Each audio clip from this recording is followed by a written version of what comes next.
deixa eu ver. Estamos sendo gravados a partir de agora, ok? Então vamos lá, pessoal. Deixa eu fazer o compartilhamento de tela aqui para vocês. Deixa eu ver. Deixa eu ver aqui. Deixa a tela inteira mesmo. Eu só queria, pessoal, que vocês me confirmassem, né, que vocês estão escutando o áudio, para saber se está tudo direitinho.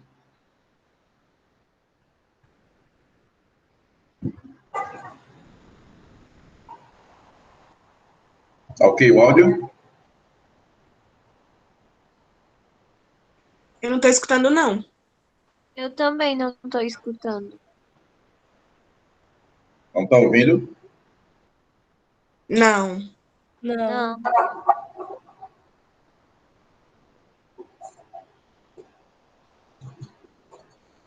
E aí, nada? Não. Nada.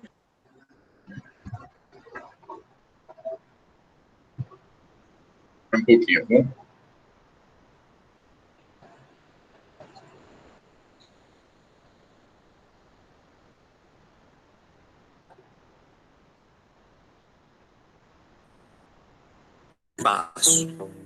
Com Galileu, a ciência fez grandes descobertas e entrou na era das experiências. Ver para crer se tornou muito mais importante do que crer para ver. Agora eu vi.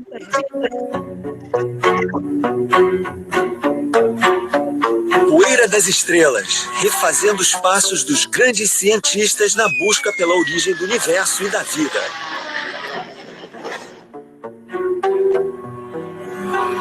No capítulo de hoje, a convivência tumultuada de dois gênios, Kepler e Bray.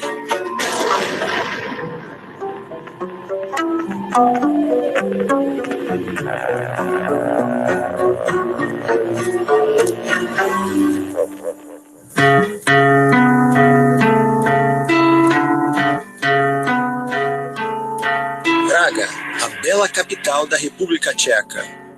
Contra todas as expectativas, aqui aconteceu um encontro que mudou a história da astronomia. Duas cabeças que pensavam de maneira bem diferente acabaram provando que o modelo do cosmos proposto por Copérnico estava certo.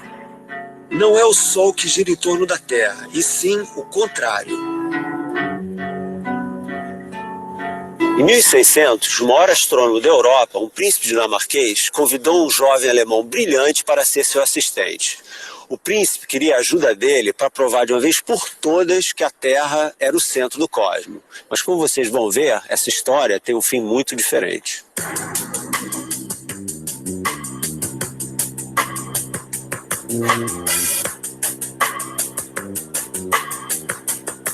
O príncipe se chamava Tycho Brahe. Ele ocupava o cargo de astrônomo imperial aqui, no castelo de Benátky, nos arredores de Praga.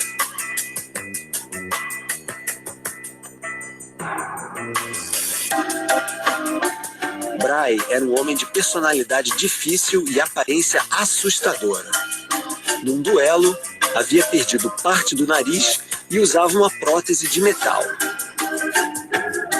Assim como os gregos antigos e a Igreja Católica, Brahe acreditava no modelo geocêntrico. Geo quer dizer terra e cêntrico, centro, ou seja, que a Terra era o centro do universo. E ele queria provar que não se tratava apenas de uma crença, e sim a verdade absoluta. Brahe dispunha de meios para isso. Afinal, como o maior astrônomo da Europa, havia medido com precisão inédita para a época as posições dos planetas no céu noturno. Mas ele precisava de um arquiteto, alguém que soubesse matemática suficiente para transformar seus dados num novo modelo do cosmos. Também não ajudava o fato de Brahe dedicar tempo demais às festas e à bebida. Foi quando entrou em cena o jovem astrônomo alemão, Johannes Kepler. Uma espécie de Woody Allen da ciência. Corpo franzino, tímido e neurótico, Kepler fugia de uma história de vida tumultuada. A mãe dele havia sido acusada de bruxaria e o pai era um mercenário de reputação duvidosa que havia abandonado a família.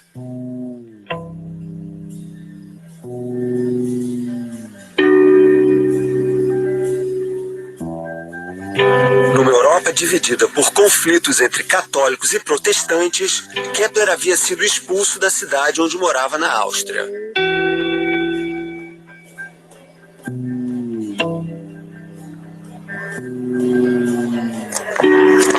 Em Praga, ele procurava não só a proteção que as muralhas do castelo de um príncipe podiam oferecer.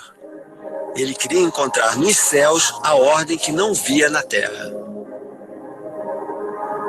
Essa harmonia dos céus que Kepler enxergava era o oposto do que acreditava o príncipe. Para o jovem astrônomo, o modelo heliocêntrico de Copérnico é que era o certo. Em grego, Hélios quer dizer Sol, o Sol no centro. Portanto, a Terra é que gira em torno do Sol. Dois astrônomos talentosos com dois objetivos tão diferentes. A convivência de Brahe e Kepler não foi fácil. Os dois brigaram como gato e rato. Mas foi dessa relação tempestuosa que começou aqui nesse castelo que nasceu toda uma nova astronomia. No início, Brahe tentou dificultar o trabalho de Kepler. Impedia o acesso do jovem discípulo ao que ele mais queria, os dados astronômicos tão preciosos. Aos poucos, Kepler foi ganhando a confiança do chefe, mas a convivência dos dois durou apenas 18 meses. Um dia, Tycho é convidado para jantar na casa de um barão. Como sempre, ele bebeu demais, a ponto de se intoxicar seriamente. No seu leito de morte, ele implora então a Kepler: por favor, não me deixe ter vivido em vão. 2 dias após a morte de Tycho, Kepler é nomeado o novo astrônomo imperial. O plebeu alemão vira então o astrônomo mais importante da Europa.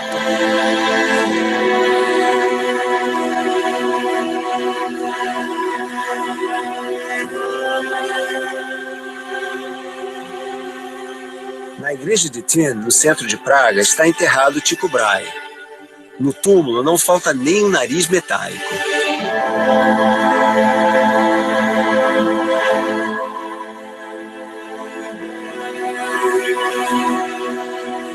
Nos anos seguintes, início do século XVII, Kepler honra o pedido feito por Brahe em seu leito de morte. Ele usa os dados astronômicos do príncipe com brilhantismo e finalmente desvenda o mistério das órbitas dos planetas em torno do Sol.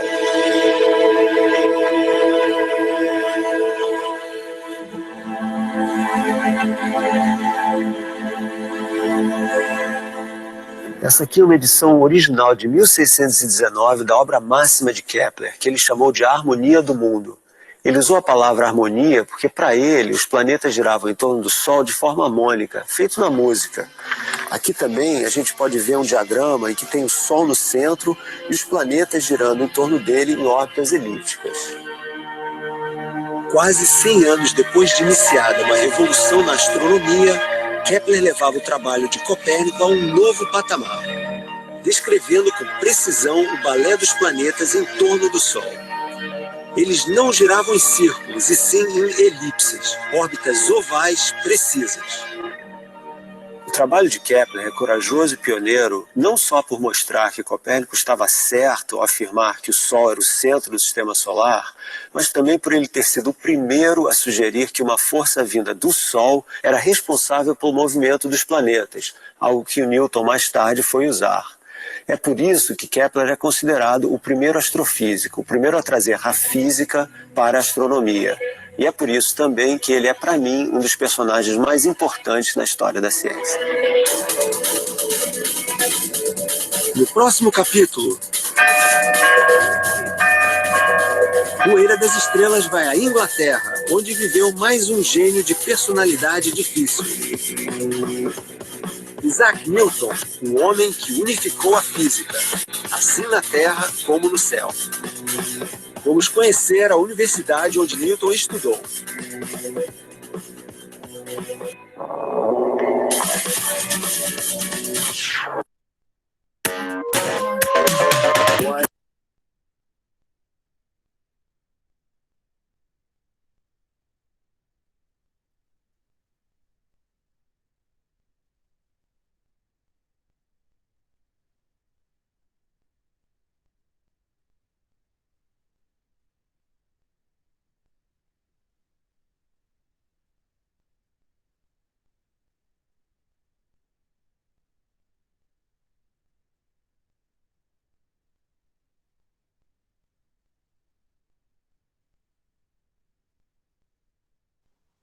Tá sem som, Bruno.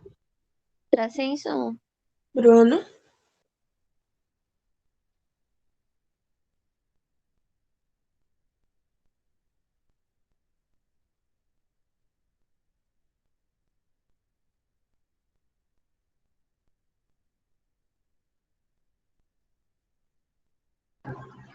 E agora? Agora sim. Agora sim. Vamos lá, então vamos voltar. Então, pessoal, essa questão de não estamos no centro do universo, né, é justamente para mostrar que, lógico que as teorias que foram vistas anteriormente, do geocentrismo, davam uma ideia de movimento, né? Ah, estava errado, não serviu de nada, não. Não é assim. Tudo que se descobre, tudo que se supõe, vamos falar assim, dá, digamos assim, início a uma pergunta. E é justamente a pergunta que lhe move. A partir do momento que as ideias da Igreja Católica apontavam para o geocentrismo, o geo, né, significa terra, e centrismo, centro, então, considerando a Terra como o centro do universo, então, nesse geocentrismo, você já tem uma ideia de que há um movimento de astros ao redor de outro. Inicialmente acreditava-se que era a Terra, o centro de tudo, de todo o universo. Mas, se você pensar direito, tem um pouco de egoísmo, né? A gente está no centro de um universo tão enorme, tão gigante. Então, composto por várias estrelas e tudo. Então, essa foi a primeira teoria. Porém, essa primeira teoria deu a ideia do movimento. Não existia algum tipo de movimento. Agora, de quem ao redor de quem? Beleza? Depois, mais à frente, alguns cientistas, né, bateram de frente com a Igreja Católica, alguns chegaram a ser mortos, outros a serem presos, né, por causa dessa afirmativa. Um deles foi Galileu. Para quem assistiu o último vídeo, viu que ele teve que desmentir tudo que ele falou a respeito do movimento dos planetas ao redor do Sol, porque ele defendia o heliocentrismo. Então, do grego, a palavra helios, né, significa Sol, e centrismo vem de centro. Então, o heliocentrismo trabalha o Sol como centro do universo. Então, você tira até aquela teoria que a gente viu, né, quando a gente falou a respeito dos deuses gregos, né, tem um deus do Sol, chamado Hélios, né, isso vem justamente daquela nossa mitologia grega. Então, o Sol como centro do universo. Várias pessoas defenderam essa teoria heliocentrista pelo simples fato de quê? De olhar para o céu. Então, até a Igreja Católica defendia, né, porque ela era baseada nas ideias de Aristóteles e Platão, onde essas ideias de Aristóteles diziam, eles, como foi falado, né, naquele vídeo a respeito de Galileu, eles diziam, afirmavam determinados tipos de coisas, mas não provavam. Então, eles primeiro iriam crer para depois provar, né? Eles iriam crer para depois ver. Na verdade, Galileu foi um cara que, de certa maneira, quebrou né, essa maneira de ver a ciência, porque tudo o que ele dizia, ele provava, né? Então, a partir dele, notou-se a necessidade de você provar aquilo que você disse que é verdade, ok? Mas antes, quem fez as primeiras observações no céu e começou a dizer, olha, não é a Terra que é o centro do universo, é o Sol. Então, a Terra não era o centro do universo, observado nessa teoria por Nicolau Copérnico. Nicolau Copérnico, ele era, como é que eu posso falar, um seminarista, né? Antigamente só tinha, na Idade Média, né, só tinha acesso ao conhecimento quem fizesse parte, né, da igreja, né, fosse estudar para ser seminarista. Justamente por isso que, antigamente, muitos dos estudiosos, né, entravam no seminário, porém nem sempre seguiam a carreira como padre, né? Então, eles entravam na igreja, ser seminarista, justamente, digamos assim, o que eles tinham que fazer para poder ter acesso ao conhecimento. Então, Nicolau Copérnico foi o primeiro cara a propor um modelo heliocêntrico, ou seja, propor que era a Terra que girava em torno do Sol. Ele morreu antes de ver a repercussão dessa sua afirmativa, né? Mais à frente, um padre chamado Giordano Bruno afirmou também, né? Só que acabou sendo queimado em praça pública devido a uma afirmativa que ia de encontro com a Igreja Católica. Mais à frente, Galileu Galilei, né? Ele fez duas, né, digamos assim, descobertas importantes.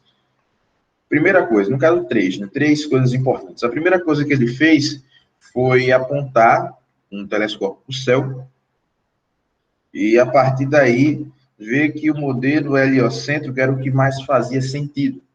Ou seja, o Sol no centro do universo fazia mais sentido do que a Terra. Então, observando algumas luas de alguns planetas, né, ele via que ora estava de uma posição, ora estava em outra, fazendo com que essa diferença de posição desse a ele a ideia de Sol e Sol. Então, estou vendo aqui, pelo que eu estou observando, que a Terra não é o centro do universo. Talvez seja o Sol. Então, pelo simples fato de apontar um telescópio para o céu. Então, a primeira coisa que ele fez, utilizou o telescópio como instrumento de observar o céu, coisa que antes não era feita. Então, o céu era observado a olho nu. Galileu foi o primeiro cara a fazer isso.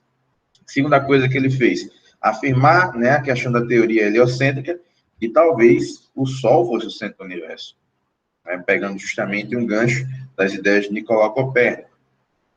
E a terceira coisa, a terceira afirmativa, né, a terceira teoria, digamos assim, que ele deu início, foi precursor, foi a teoria sobre a gravidade.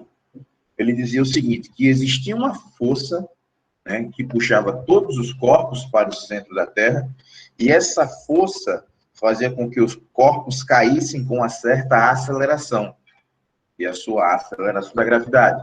Então, o G da gravidade em homenagem a Galileu Galilei, porque foi ele quem descobriu que todos os corpos, independente da altura, ou independente da massa deles, né, se fossem largados da mesma altura, na ausência do ar, né, independente da massa, eles caíam ao mesmo tempo no solo e com a mesma aceleração, ok? Mais à frente, descobriu-se o valor dessa aceleração e adotou, né, G para essa aceleração constante, como sendo a aceleração da gravidade, em homenagem a Galileu Galilei.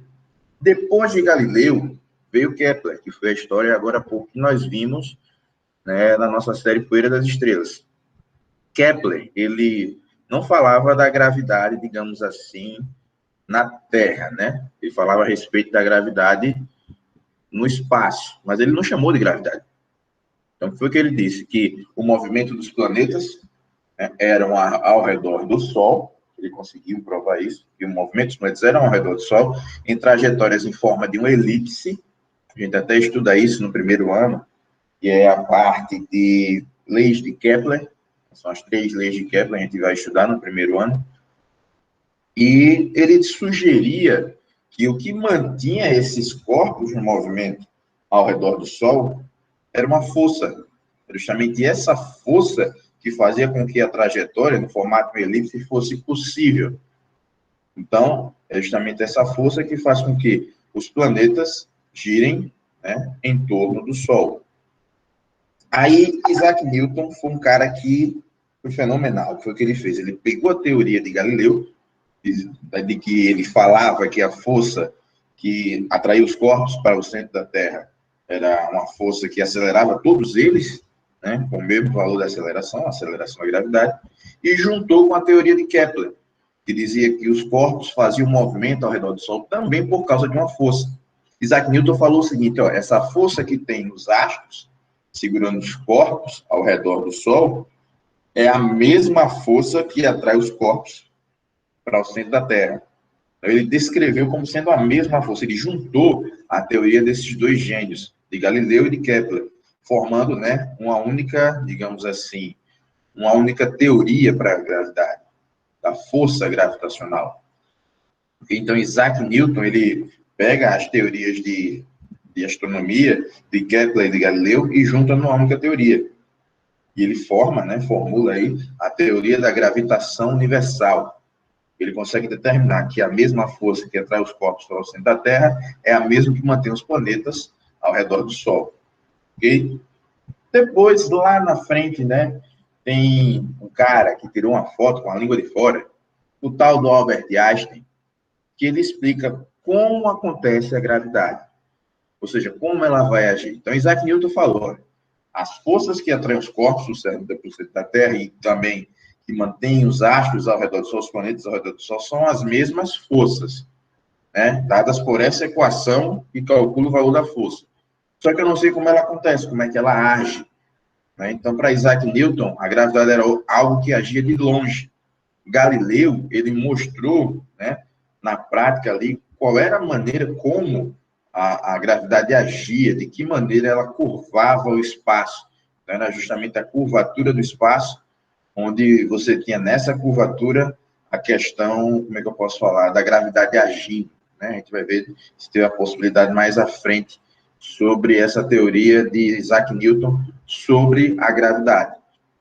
Daí Isaac Newton, né, além de falar sobre essa relação da gravidade, o que está dentro dessa relação da gravidade é justamente uma teoria que vocês talvez tenham ouvido falar, teoria da relatividade. Já ouviram falar?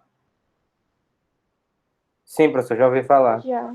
Pronto. A teoria da relatividade, ela é de dois tipos, né? Tem a teoria da relatividade restrita, que ela vê o comportamento do espaço e do tempo, e a teoria da relatividade geral. Essa teoria da relatividade geral é ela que dá justamente a ideia do que seria a gravidade agindo, né? Como age a gravidade, de que maneira.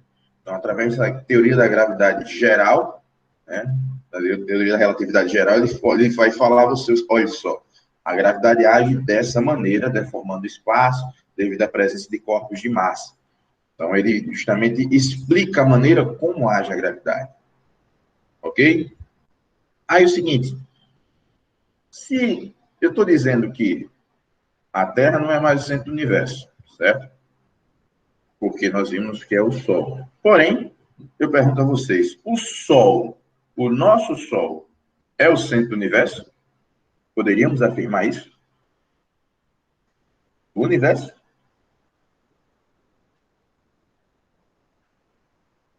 E aí, pessoal? Não. Não. Não. Como é que vocês acham que funciona a questão do universo? Como é que seria? E aí?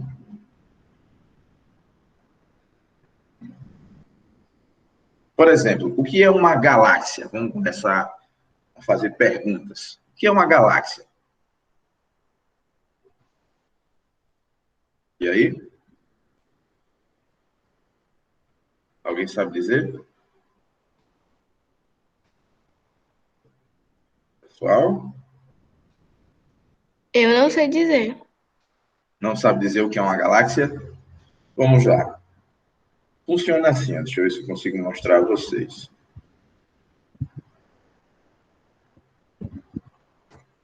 O nosso sistema solar, ele é composto do Sol, no centro, e os planetas se deslocando ao redor dele. Note que as trajetórias de cada planeta é no formato de elipse. Conseguem ver aqui?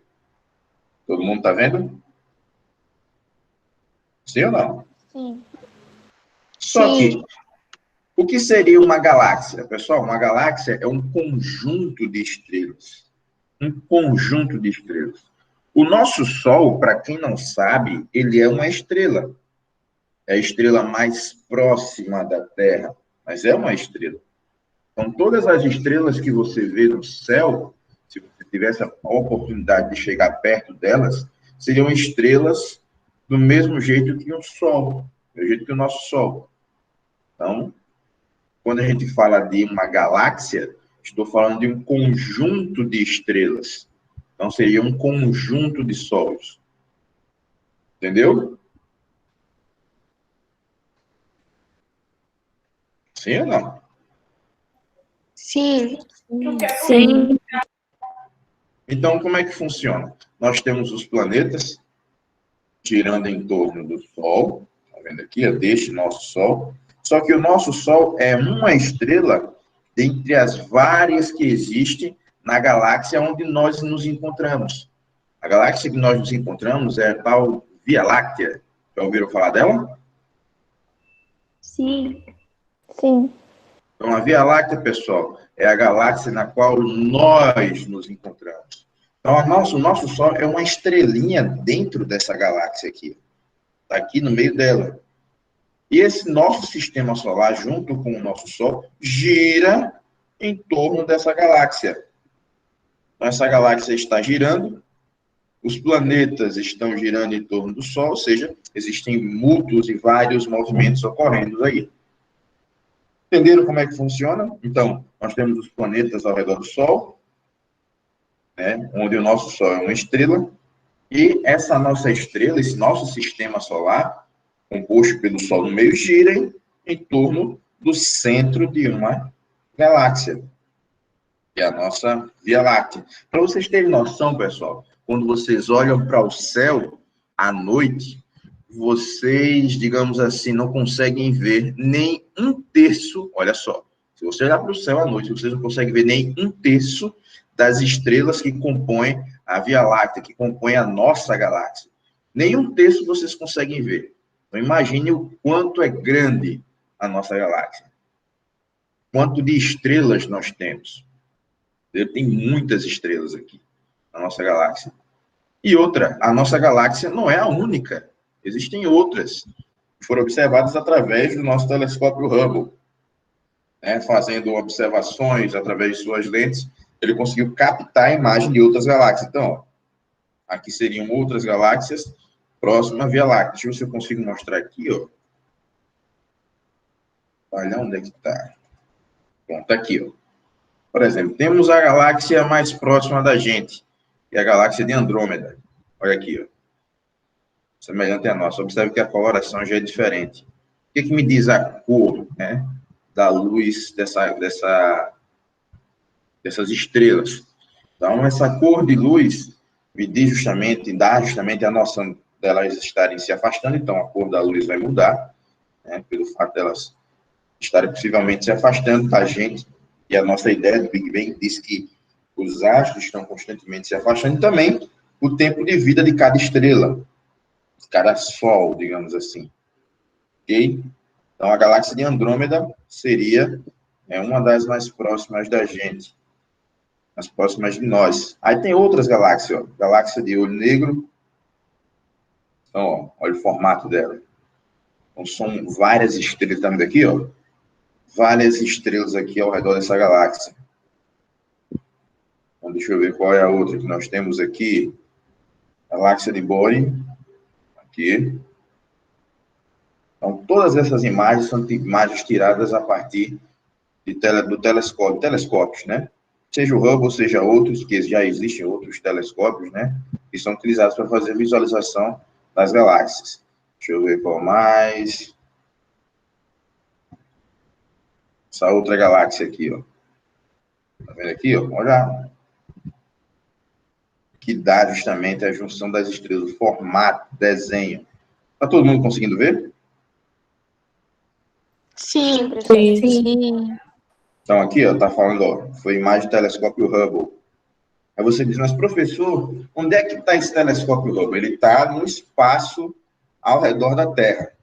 Ou seja, ele está circulando, né, a Terra. Aí você me diz, mas por que colocou esse telescópio do lado de fora, né, da parte externa da Terra? Por que não deixou dentro? Olha só, quando se fazia observações do céu com um telescópio, ao observarem objetos que estavam próximos, vamos falar assim, esses objetos, eles conseguiam ser vistos de maneira nítida. Mas quando a gente pega a galáxia, pessoal, a distância é enorme de uma galáxia até a gente.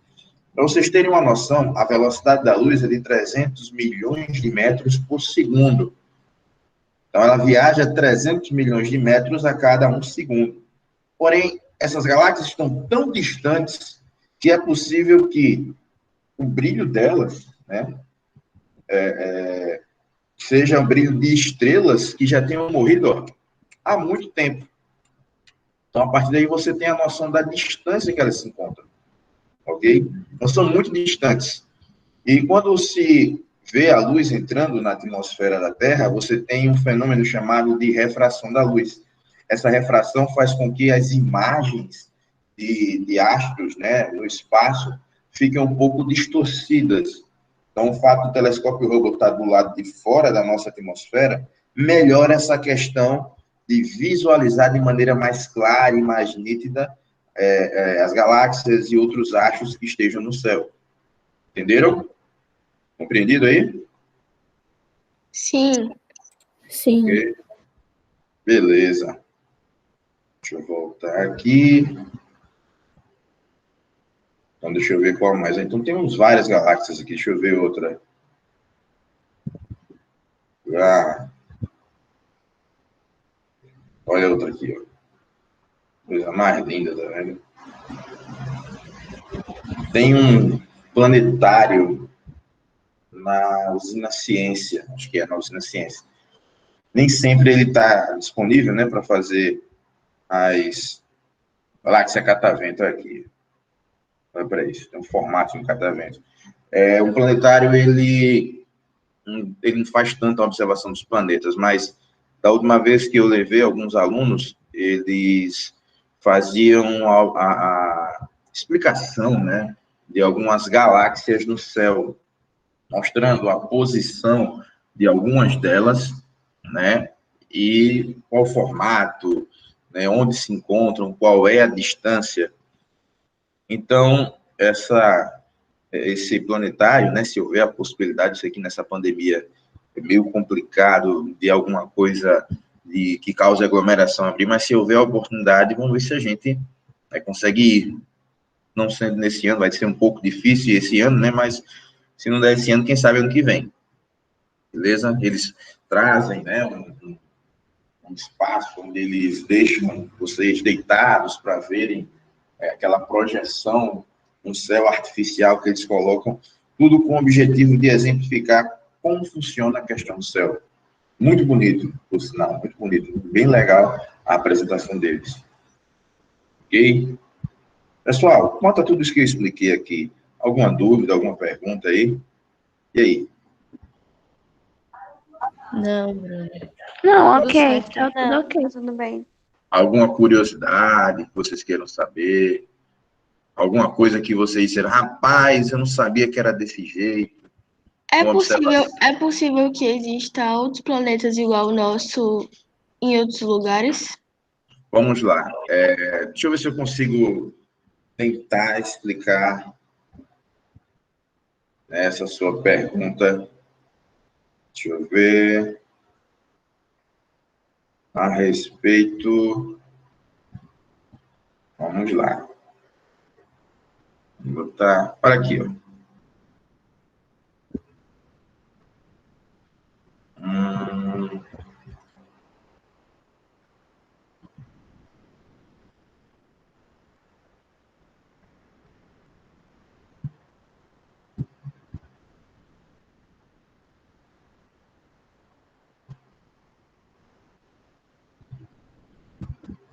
Deixa eu ver.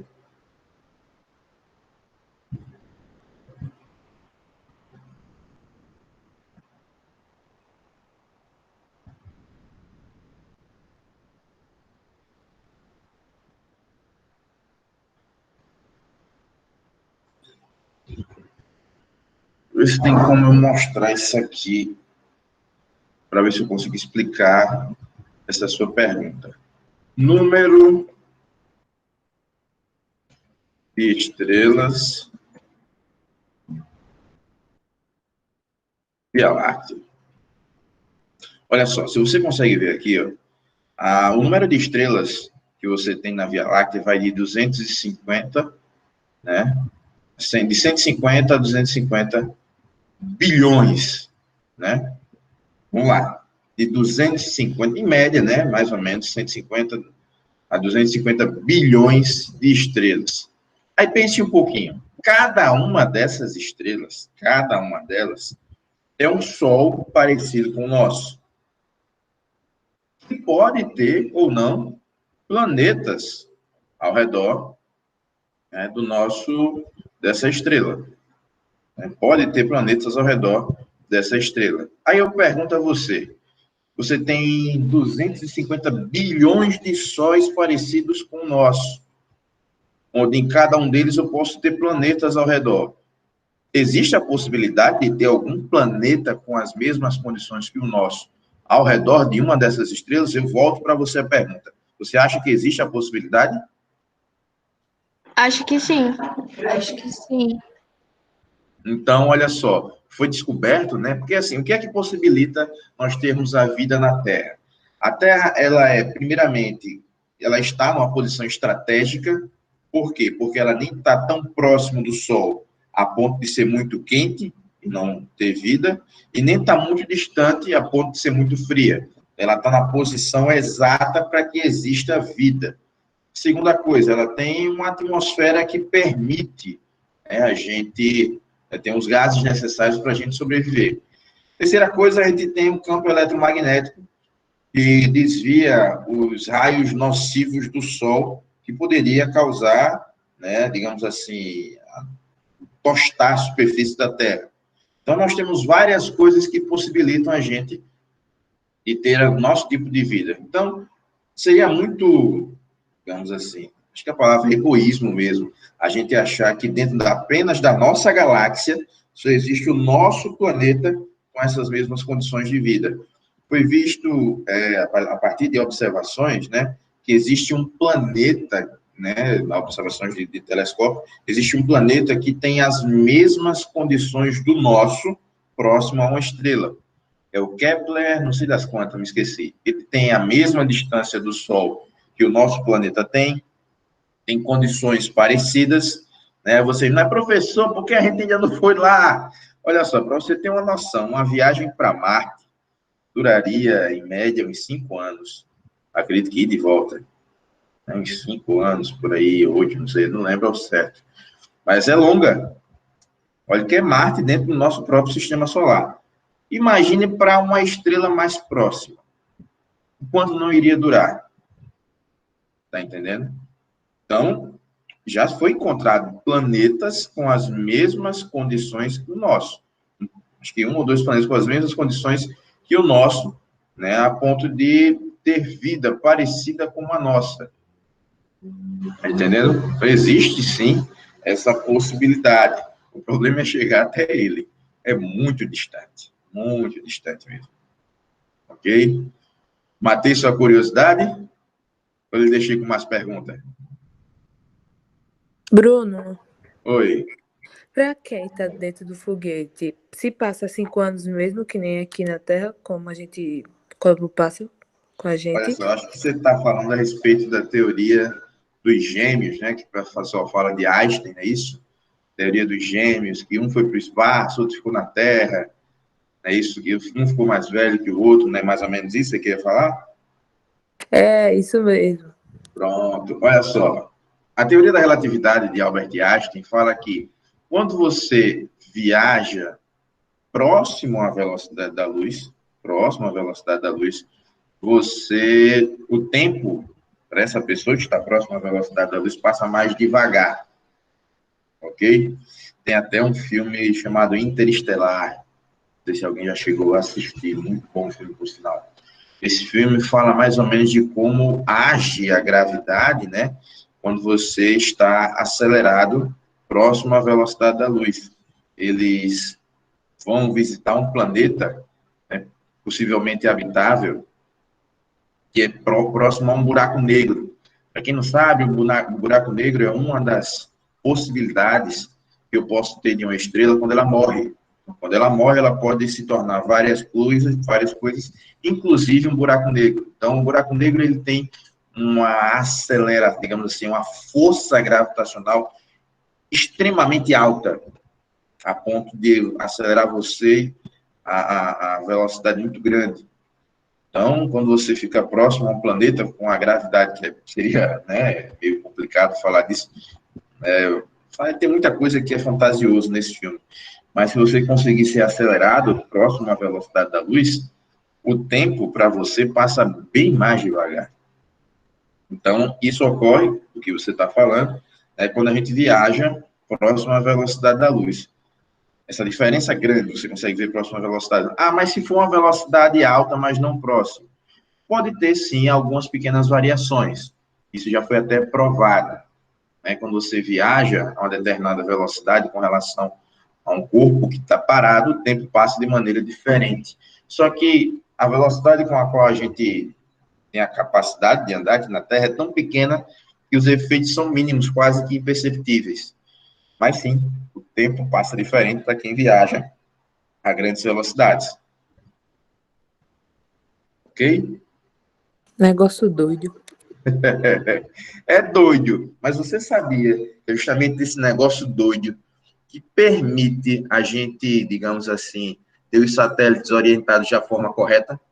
São justamente as variações relativísticas. Então, se não fosse essa teoria da relatividade, a gente nunca conseguiria ver, por exemplo, através de um GPS, a posição correta de uma pessoa ao se deslocar. Então, daria sempre um erro. Por quê? Porque o espaço e o tempo se comportam de maneira diferente para corpos em movimento. Então, você utiliza, sim, relatividade hoje em dia, né, no GPS, na posição dos objetos na Terra com relação aos satélites de posição. Ok?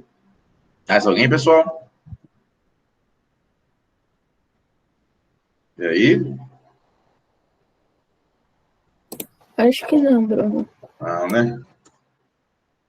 Vamos lá, vamos fazer um exercíciozinho aqui, né? Nesse nosso exercício, ele fala a respeito de uma sonda que foi mandada para Marte, Curiosity.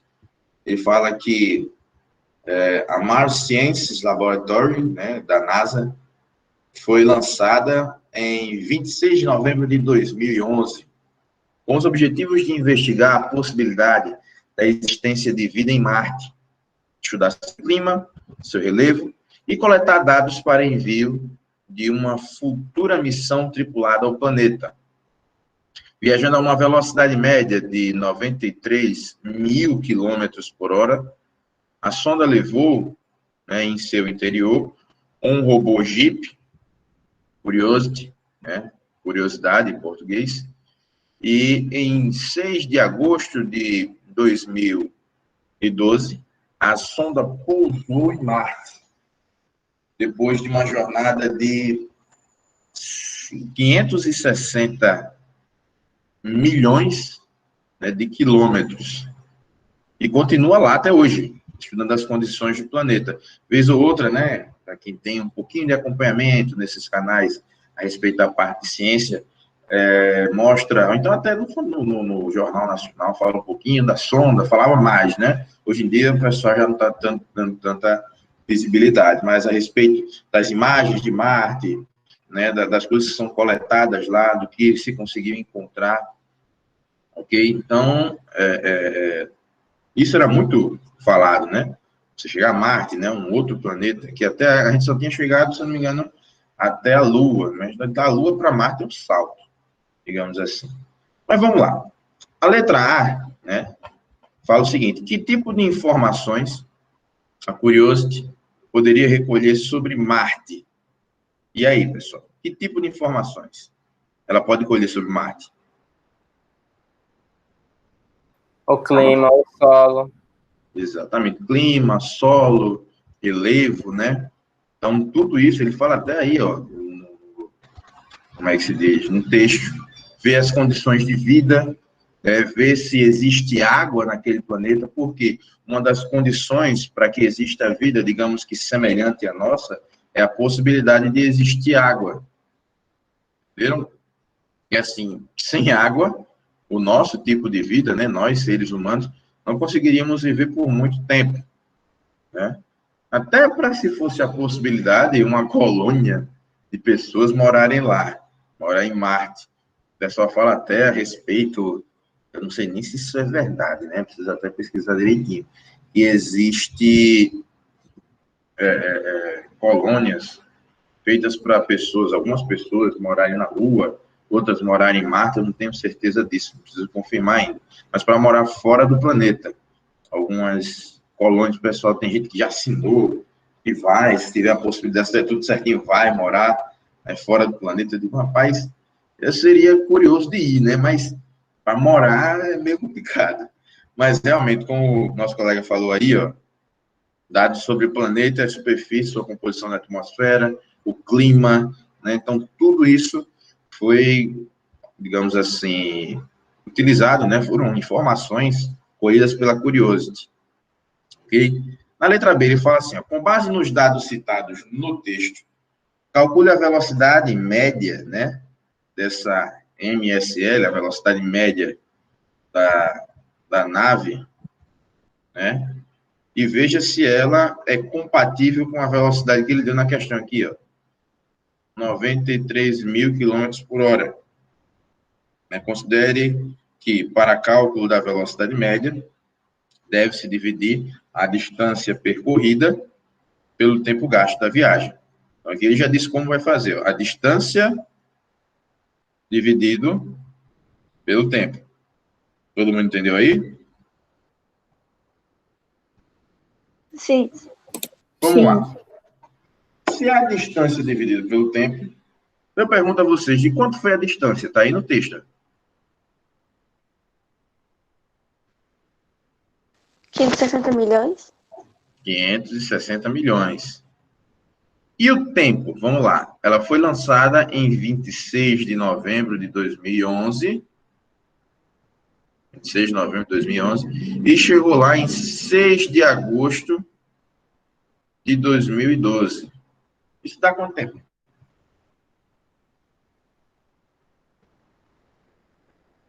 E aí? Quanto tempo, pessoal?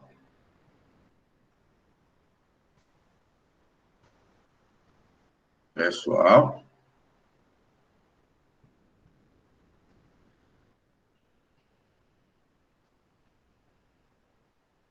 Pode fazer as contas. Quanto tempo dá?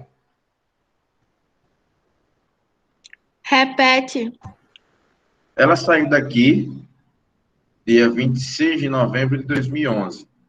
Chegou lá em Marte em 6 de agosto de 2012. Quanto tempo deu isso?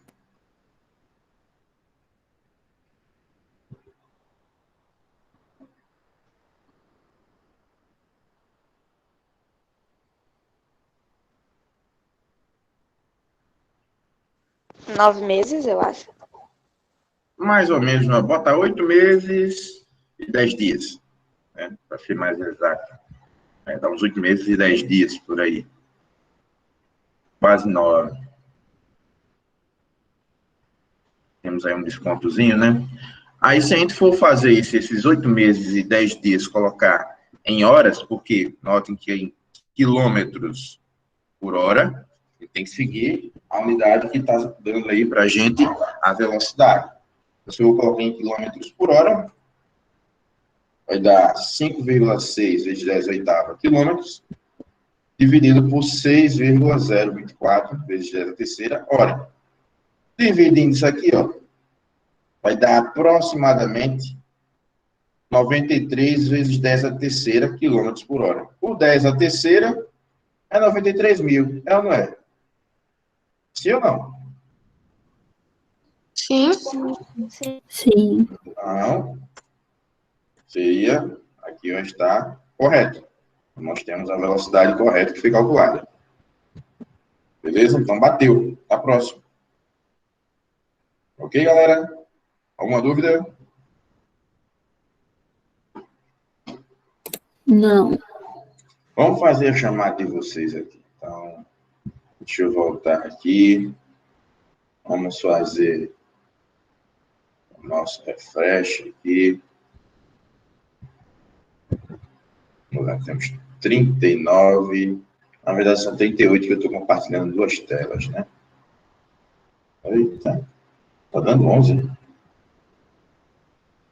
Aí. 38. 38. Fazendo download aqui. Ok. Vamos lá.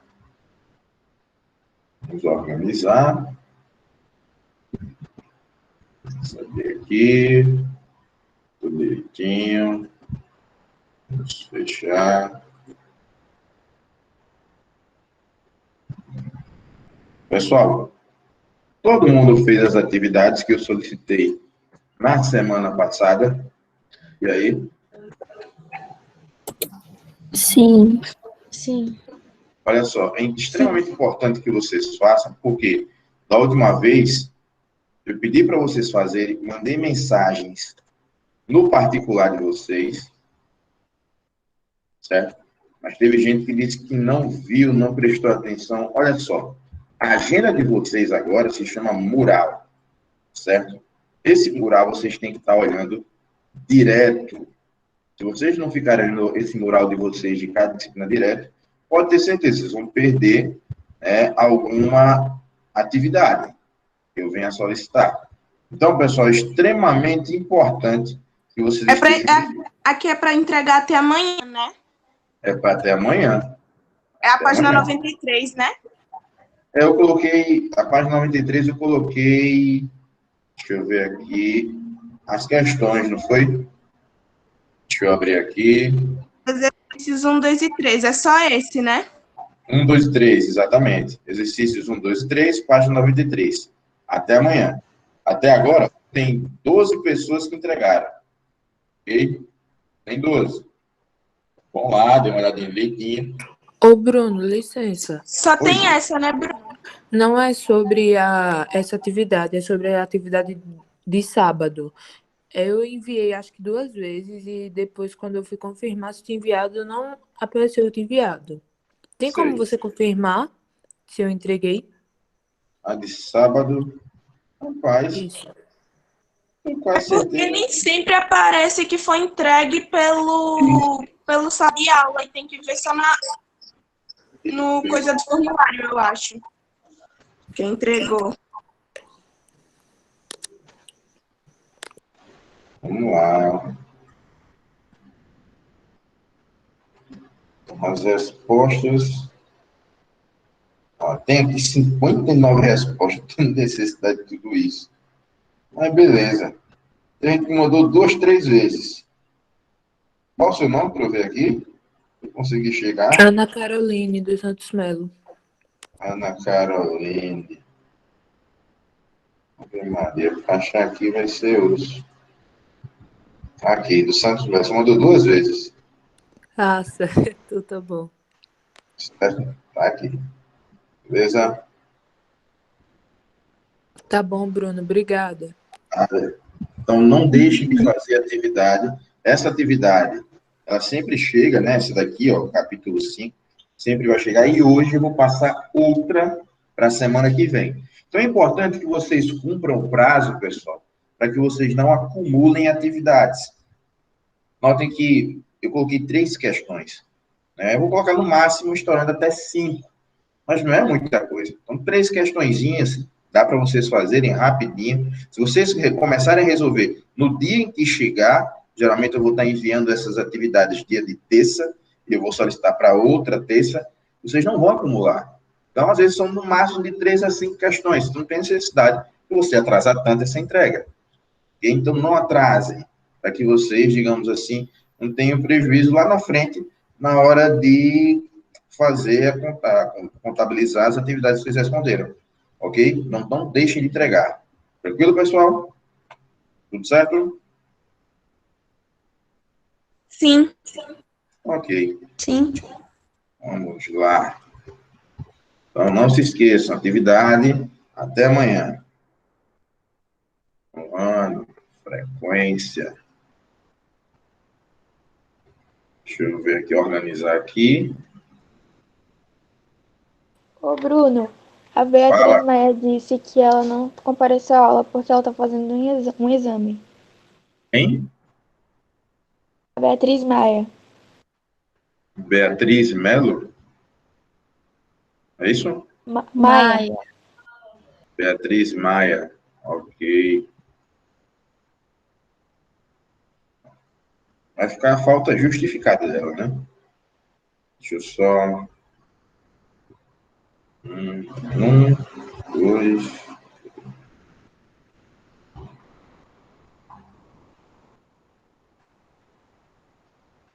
Estamos aqui, 37. Vocês são no total de quanto? 46, é isso? Eu estou errado. 46. Isso. É. 46, né? Então, deixa eu ver aqui.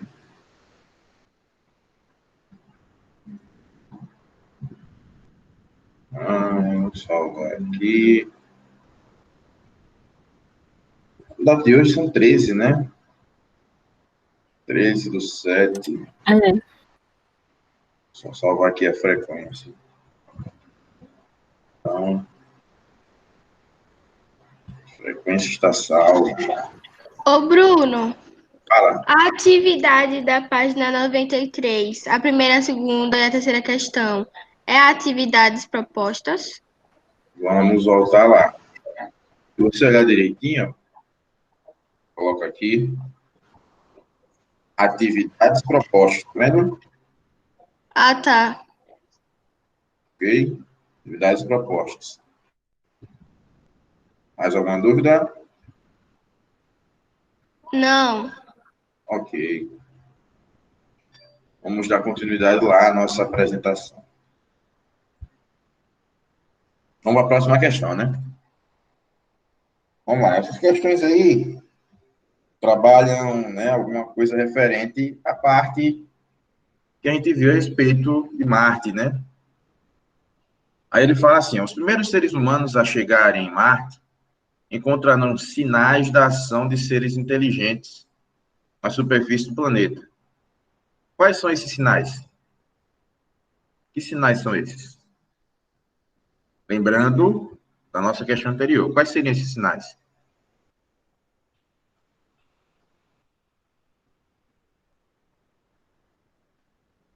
E aí, pessoal?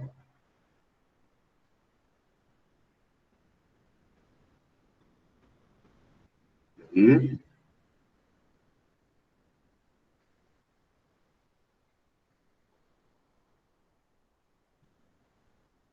pessoal, a gente falou a respeito da sonda que foi enviada a Marte, não é isso? Foi ou não foi? Foi. Então, a sonda poderia ser um exemplo de ação? Bem que poderia, né? Então, se a sonda é um exemplo, poderíamos dizer que os equipamentos mandados da Terra para Marte seriam sinais de que, né, existiu ação de seres inteligentes na superfície do planeta. Então, as sondas que nós mandamos vão estar lá.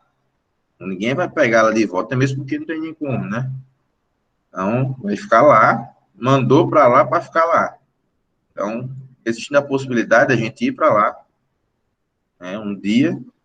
Então, a gente vai ter essas sondas lá como forma, né, de ação do homem naquele planeta. Questão 2. Os humanos que iniciarão a ocupação da superfície de Marte terão as mesmas necessidades que possuíam na Terra, sendo as mais básicas, oxigênio, água e alimento, materiais para a construção de abrigo. Essas são as necessidades básicas. Oxigênio, água, alimento e construções de abrigo. Ah, mas professor, não tem atmosfera não em Marte? É diferente da nossa. A quantidade de oxigênio da atmosfera de lá é diferente da daqui. Os gases que compõem a atmosfera de lá é totalmente diferente daqui. Então, é totalmente diferente do que a gente tem aqui no nosso planeta. Okay? A atmosfera de lá é composta por gases diferentes, com a quantidade diferente desses gases. Aí ele fala, essas necessidades, entretanto, não serão supridas por estoques transportados nas naves que os levarão. Por quê? Não vai ser através de estoque na nave. Por que não é possível levar? E Porque aí? com o tempo vai acabar. Porque é muito pesado, né? E vocês vão ver lá na frente que para você erguer objetos muito pesados, você necessita de muita força. E se você necessita de muita força, você precisa queimar muito combustível. A nave vai ficar muito pesada, o custo vai ser muito alto. E mesmo assim, você ficar indo e voltando, o custo é enorme. Não tem como você ficar indo e voltando de mar para poder levar suprimento. Não rola, não tem como. Ele fala assim, ó, proponha uma explicação para as naves não transportarem esses materiais, né, para sustentar os astronautas durante os meses de permanência no ambiente marciano. Né? Como a nossa colega já falou aí, é o peso e o volume seriam muito grandes para o transporte nas naves atuais. É muito pesado. Então, não tem como a gente levar. É um despendimento muito grande de gasto, de dinheiro, né? Levaria anos, mais ainda, né? Para poder você sair daqui da Terra, ir para Marte e depois voltar, Ave Maria. Eu acho que na ida, quando ele voltar, chegar aqui na Terra novamente, já acabou tudinho lá. Quando ele voltar com o restante de suprimento, o povo já morreu. Então, a distância é muito grande, né? E as naves não comportam, as atuais, né? Não comportam essa quantidade de suprimento para transporte. E a 3. Imagine-se no interior de uma nave em direção a um planeta distante. Imagine também que na nave exista uma horta e que você seja responsável por cuidar dela. Escreva em seu caderno um texto de ficção científica para contar como seria esse trabalho e como você se sentiria durante a viagem, tão longe de casa. Então, aí seria uma atividade para vocês fazerem, estou propondo a vocês essa atividade, de como seria. Ah, professor, mas eu não tenho muita ideia de como fazer. Olha só, tem uma sugestão de filme, como eu já falei, Perdido em Marte, muito boa, por sinal, certo? Muito bom esse filme. Deixa eu ver se eu consigo mostrar o trailer aqui para vocês.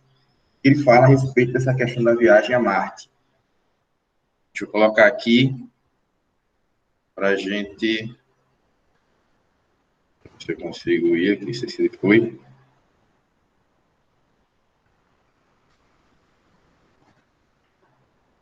Acho que foi aqui. YouTube.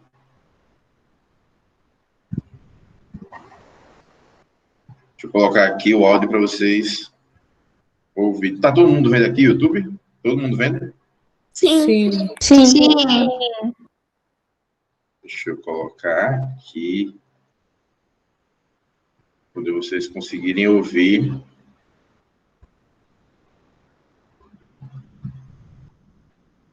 Vamos lá. E tem que alterar aqui as configurações do áudio.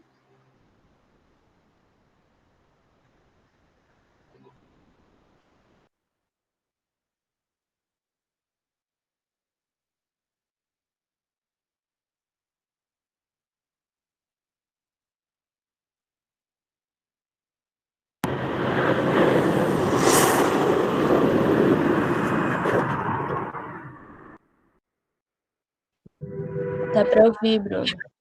Todo ser humano tem um instinto básico de ajudar o próximo. Se alguém se perde nas montanhas, as pessoas organizam uma busca. Se um terremoto arrasa uma cidade, pessoas do mundo inteiro mandam provisões de emergência. Esse instinto está presente em todas as culturas, sem exceção.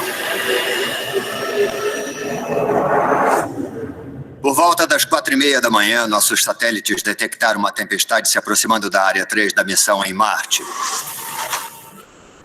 A tempestade se agravou e fomos obrigados a cancelar a missão. Mas durante a retirada, o astronauta Mark Watney morreu.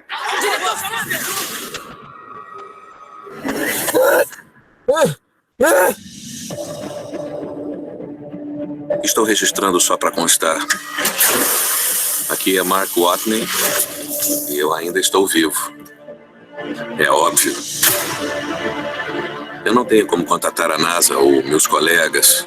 Mesmo que pudesse, levaria 4 anos para outra missão me alcançar.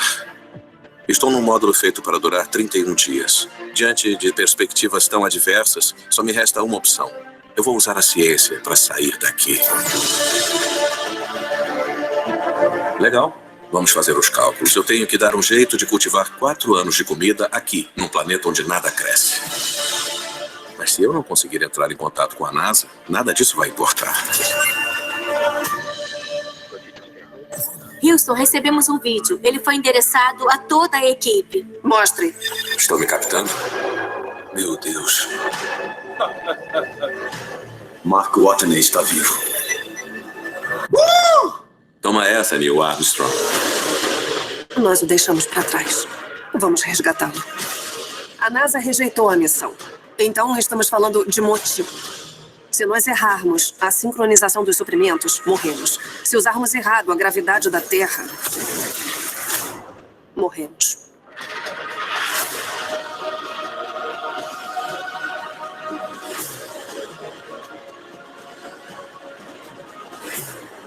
É o espaço.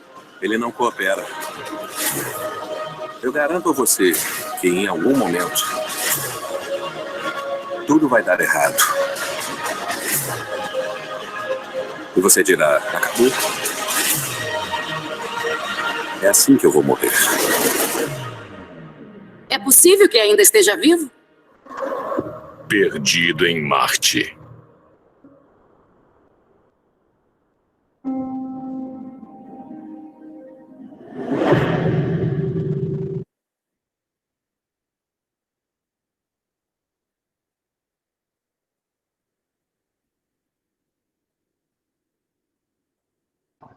Todos me ouvem aí? Todo mundo me ouvindo? Sim. Sim. Então, pessoal, era a sugestão de filme que eu teria para vocês. Para quem gosta de ciência, né? Ele é bem legal, ajuda bastante. Muito bom mesmo esse filme. Recomendo, já assisti umas 3 vezes. Muito bom mesmo. Ele fala a respeito um pouquinho de como seria uma viagem a Marte. Lógico que tem muita coisa que é ficção, né? Mas ele faz algumas previsões, mais ou menos, de como seria. E para vocês entenderem um pouco de como seriam as viagens, né, a outro planeta, vocês terem mais ou menos esse tipo de noção. Ok? Tranquilo aí, pessoal? Certo? Sim. A nossa aula é até que horas? Chegou alguém na nossa aula aqui, deixa eu ver. Quem foi que chegou? Até que horas nossa aula? Por causa da segunda aula. 8h50. 8h50, né? Mas como a gente comeu 10 minutos, comemos 10 minutos de intervalo, não foi? Aquele intervalinho. Pode até durar um tiquinho mais cedo, daqueles 10 minutinhos que a gente comeu. Pode ser. Deixa eu só ver uma coisa. Aí, entrou mais uma pessoa. Quem foi que chegou agora na aula? Só para eu ter uma noção. Fui eu, Bruno, que minha internet caiu. Eu também, Bruno. Eu cheguei agora, nessa segunda. Lara, Beatriz e Nathalie, né? É isso? Sim.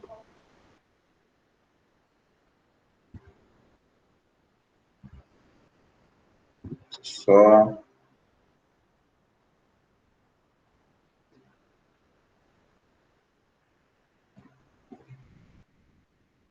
Colocar lá.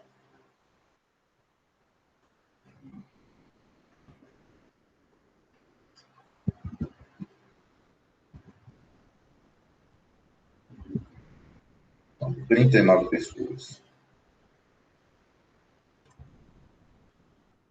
Mas, faltando 7 pessoas aí, né? Galera, não faltem as nossas aulas. Não faltem.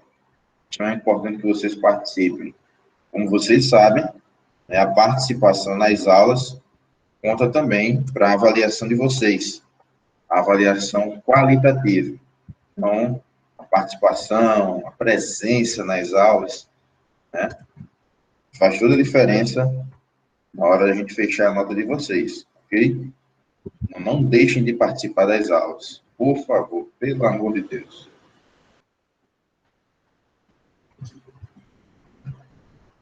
Ok? Acho que tá aqui, tudo tranquilo. Ok. Beleza? Então, pessoal, deixa eu desfazer aqui o nosso compartilhamento. Depois tem mais alguma coisa no nosso slide para a gente passar. Deixa eu dar uma olhadinha. O vídeo e tal. Pronto. Então, pessoal, bons estudos a todos. Fiquem atentos à atividade que eu vou solicitar a vocês, né? Como eu sei que ainda tem gente que vai terminar a atividade que eu solicitei para amanhã, então façam a atividade, né? Quem não fez ainda, faça. Né? Envie para mim, porque quando for amanhã, eu vou dar uma observada, né? Quem fez, quem não fez, e a partir daí, a partir dessa observação, eu tenho que passar um relatório pessoal da coordenação, então não se esqueçam de fazer. Beleza? E amanhã eu vou passar para vocês outra atividade, como eu falei, de no máximo 5 questões, estourando, sobre o conteúdo, né, sobre o restante do nosso conteúdo, que nós vimos nessa aula. Esse capítulo 5, a gente já terminou, já finalizamos ele. Então, nós iremos entrar no capítulo 6, né? E para quem não sabe, é o livro 2, não é isso? Ou eu estou errado? É assim? É. É o livro 2. Então, nós iremos entrar no livro 2, fiquem atentos aí, né? Para poder a gente... O próximo assunto do livro 2 é a parte de vetores. Então, nessa parte de vetores, eu vou usar um pouco mais o quadro. Um assunto, digamos aqui, assim, que a gente utiliza um pouco mais os recursos matemáticos. Vamos falar assim. Então, algumas coisinhas da matemática que vocês chegaram a estudar, né? A gente vai rever um pouquinho aqui, né? Para poder, digamos assim, como é que eu posso falar?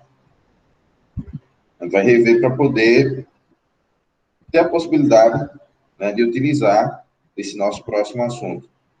Por exemplo, lembram de lei dos senos, lei dos cossenos, lembram disso?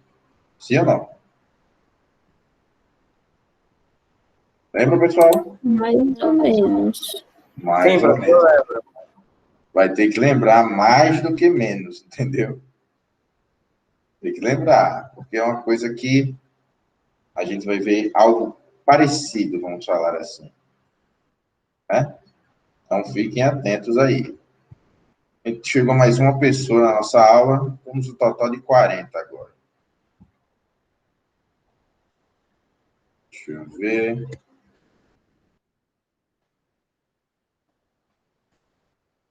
Temos 40 no total agora.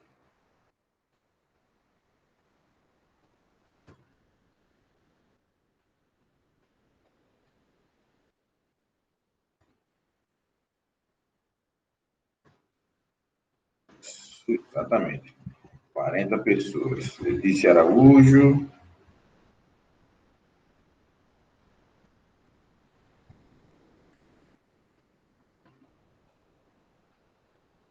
Ok. 40 pessoas. Deixa eu só organizar aqui alfabeticamente. Organizá-los.